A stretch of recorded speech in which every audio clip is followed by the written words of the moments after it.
दोस्तों नमस्कार, मैं हूं सुरेश और आप सभी लोग देख रहे हैं टेक्सटाइल एडवाइजर। दोस्तों आज हम आपके साथ में double lift and double cylinder jacquard shedding mechanism के बारे में डिस्कस करेंगे। तो गाइज इसके पहले कि मैं डिस्कशन शुरू करूं, मैं आप सभी लोगों से रिक्वेस्ट करूंगा कि आप सभी लोग मेरे चैनल को सब्सक्राइब कर लीजिए। साथ साथ में साइड में लगा हुआ बेल आइकन का बटन दबा दीजिए, जिससे कि मेरे आने वाले अपकमिंग वीडियोज़ के नोटिफिकेशन आप तक पहुँचते रहें। तो दोस्तों डिस्कशन शुरू करते हैं। जैसा मैंने आपको पहले बताया, आज के डिस्कशन का टॉपिक है double lift and double cylinder jacquard shedding mechanism. तो गाइस मैं आपको पिछले वीडियो में बता चुका था कि जैकार्ड शेडिंग का ऑब्जेक्टिव क्या होता है, और यदि आपने मेरा पिछला वाला वीडियो नहीं देखा हो तो आप देख के वहाँ पे समझ सकते हैं कि जैकार्ड शेडिंग का ऑब्जेक्टिव क्या होता है। और उसके बाद में गाइस मैंने सबसे लास्ट वाले वीडियो में बताया आपको कि double lift and single cylinder jacquard क्या होता है। तो गाइस ये जो हमारा double lift and double cylinder jacquard होता है, इसके अंदर कुछ मैकेनिज्म या कुछ संरचना आपकी double lift single cylinder jacquard से मिलती है। जैसे कि जितने हुक आप double lift single cylinder jacquard के अंदर यूज करते हैं, तो उतने ही हुक आपको double lift and double cylinder jacquard shedding mechanism के अंदर प्रयोग करने पड़ते हैं। गाइस बिल्कुल सेम चीज होती है। आपको पता होगा कि double lift single cylinder jacquard के अंदर आपको फिगरिंग कैपेसिटी से just double number of hooks use करने पड़ते हैं जैकार्ड के अंदर। इसी तरीके से आप double lift and double cylinder jacquard shedding mechanism के अंदर जो आपकी फिगरिंग कैपेसिटी है, उससे just double number of hooks आप अपने जैकार्ड शेडिंग मैकेनिज्म में प्रयोग करेंगे। गाइस यहाँ पे क्या होता है कि दो हुक पेयर होते हैं आपस में, मतलब वो लिंक होते हैं। तो दो हुक मिलके एक धागे को अप एंड डाउन मूवमेंट देने का काम करते हैं। गाइस ये जो हमारा double lift double cylinder jacquard होता है, इसके अंदर दो ग्रिफ लगे होते हैं। गाइस ये फर्स्ट ग्रिफ है और ये आपकी सेकंड ग्रिफ है। तो जो फर्स्ट ग्रिफ होती है उसके ऊपर नाइफ्स की 8 रो लगी होती हैं, और इसी तरीके से आपके सेकंड ग्रिफ के ऊपर नाइफ की 8 रो लगी होती हैं। अब गाइस जो आपके हुक्स होते हैं, तो उनका अरेंजमेंट देखिए किस तरीके से होता है। आपको यहाँ पे दिख रहा होगा कि फर्स्ट वाला हुक है वो राइट हैंड साइड की तरफ बेंड है, और सेकंड वाला हुक है वो लेफ्ट हैंड साइड की तरफ बेंड है। तो जितने हुक आपके राइट हैंड साइड की तरफ बेंड है ऊपर से, वो आपके सारे के सारे ऑड हुक हैं। और जो हुक लेफ्ट हैंड साइड की तरफ बेंड हो रहे हैं, जैसे कि यहाँ पे देख सकते हैं, तो वो सारे के सारे हुक आपके इवन नंबर हुक हैं। तो गाइस यहाँ पे जो आपके ऑड नंबर हुक होते हैं, वो आपके फर्स्ट पैटर्न सिलेंडर से सेलेक्ट होते हैं, और जो आपके ऑड नंबर ऑफ हुक्स होते हैं वो आपके सेकंड वाले पैटर्न सिलेंडर से सेलेक्ट होते हैं। कहने का मतलब मेरा ये कि जो हमारे ऑड नंबर ऑफ हुक होते हैं वो आपके ऑड पिक वाले पैटर्न सिलेंडर से सेलेक्ट होते हैं, और जो हमारे इवन नंबर वाले हुक होते हैं वो इवन पिक वाले पैटर्न सिलेंडर से सेलेक्ट होते हैं।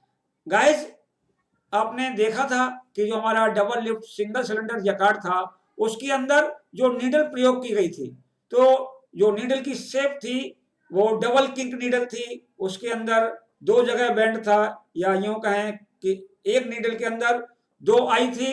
बट यहाँ पे थोड़ा सा मामला डिफरेंट होता है, क्योंकि आपका डबल सिलेंडर जैकार्ड है, मतलब आपका सिलेक्शन एक बार यदि ऑड पिक वाले पैटर्न सिलेंडर से होगा, तो अगले वाले पिक पे उसका जो सिलेक्शन होगा हुक का, वो आपके इवन पिक वाले पैटर्न सिलेंडर से होगा।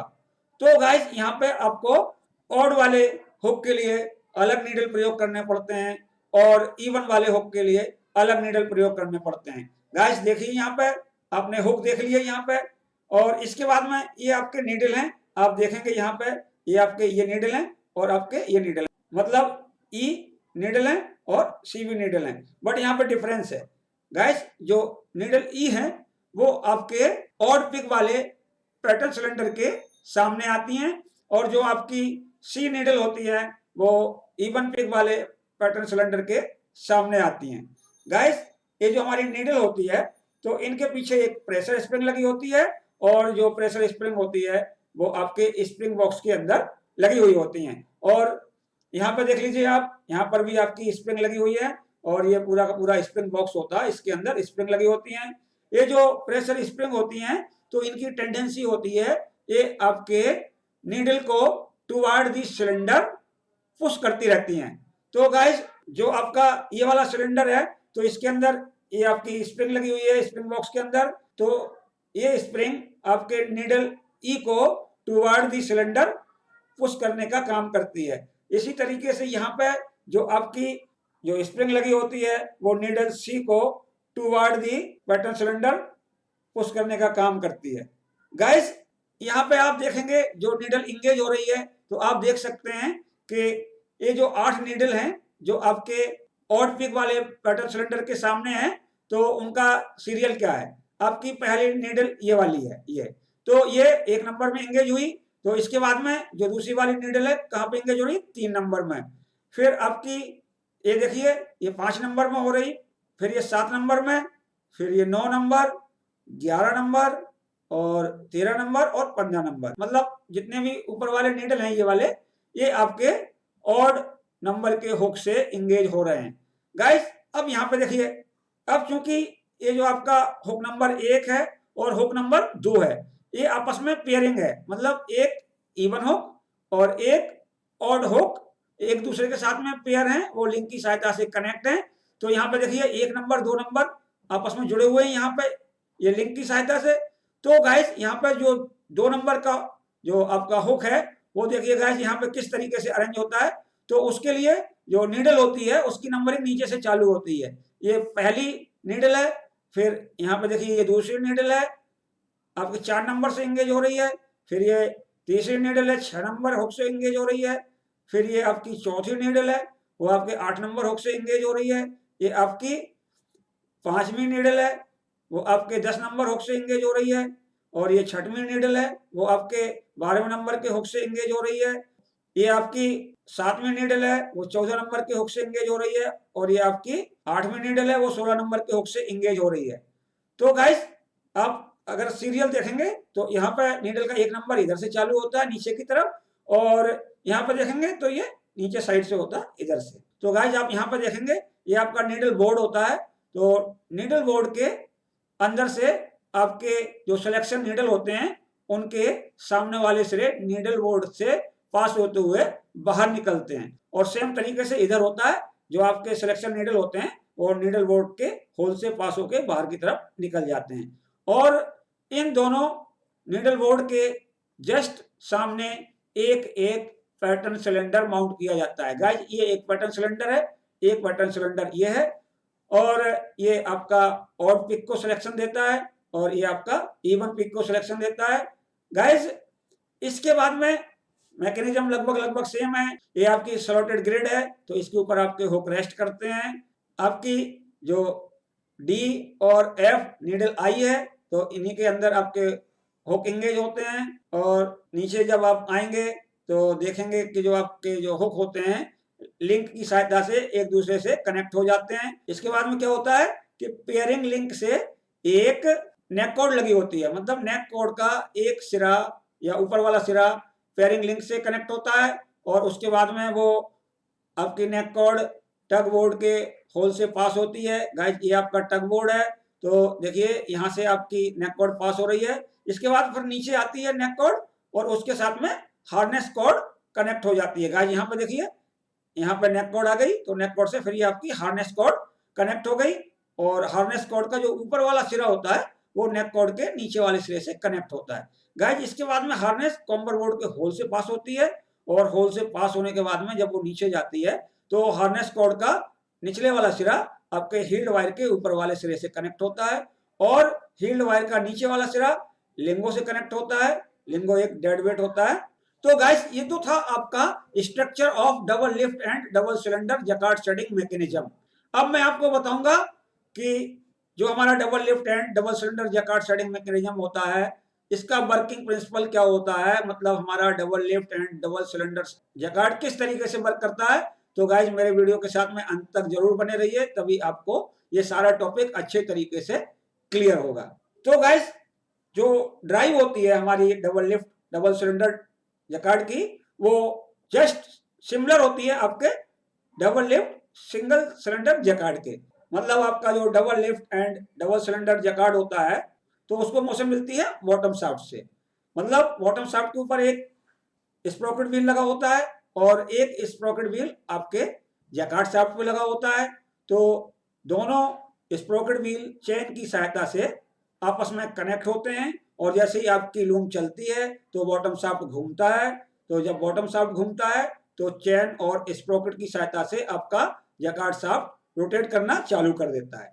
अब गाइस जो अपने ग्रिप होते हैं तो grip up and down movement करते हैं एसेंट्रिक केम की सहायता से। और ये जो ग्रिप मूवमेंट करते हैं तो इनका मूवमेंट इस तरीके से होता है कि ये रेसिप्रोकेटिंग मोशन करते हैं। मतलब जब आपका मान लीजिए ग्रिप नंबर 1 है या फर्स्ट ग्रिप है, जब वो बॉटम डेड सेंटर की पोजीशन पे आता है तो आपका सेकंड वाला ग्रिप, ये आपका फर्स्ट ग्रिप है, तो जब ये बॉटम डेड सेंटर पे आ गया तो उस टाइम पे आपका सेकंड वाला grip top dead centre position पे जाएगा।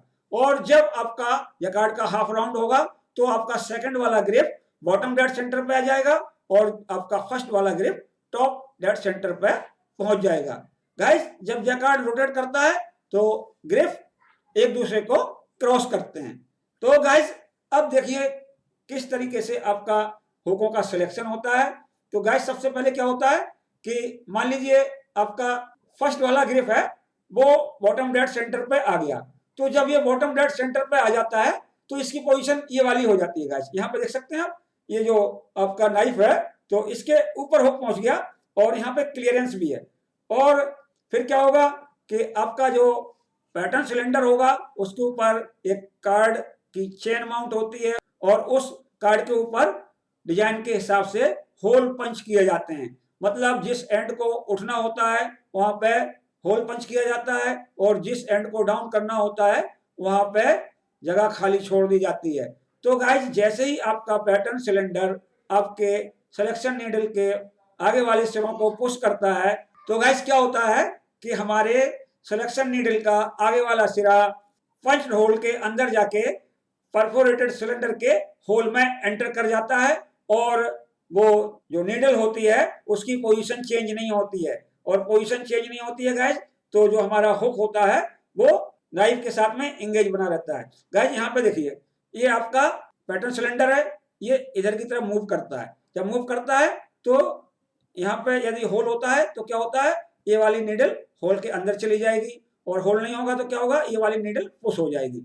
तो गाइस यदि होल होगा तो ये नीडल यहीं की यहीं बनी रहेगी और जब यहाँ पर बनी रहेगी तो गाइस मान लीजिए ये वाली नीडल है, तो ये वाली नीडल है तो देखिए यहाँ पे ये आपकी जो हुक है 9 नंबर की, तो 9 नंबर की हुक आपके नाइफ के ऊपर बनी रहेगी। मतलब नाइफ से हटेगी नहीं, जस्ट नाइफ के ऊपर आ जाएगी और जब नाइफ के ऊपर आ जाएगी तो आपका हुक नाइफ के साथ में इंगेज हो जाएगा। और चूंकि आपका जो जकार्ड रोटेट कर रहा है और आपके जो ग्रिप हैं वो रेसिप्रोकेटिंग मोशन कर रहे हैं तो आपका जो भी ग्रिप या यूं मान लीजिए जो आपका फर्स्ट ग्रिप है वो ऊपर जाएगा जब, तो जो हुक इंगेज हो जाते हैं ग्रिप के साथ में उनको ऊपर की तरफ ले जाता है। गाइस जब आपका फर्स्ट ग्रिप टॉप पोजीशन में पहुंचता है तब आपका सेकंड वाला ग्रिप बॉटम डेड सेंटर की पोजीशन पे पहुंचता है।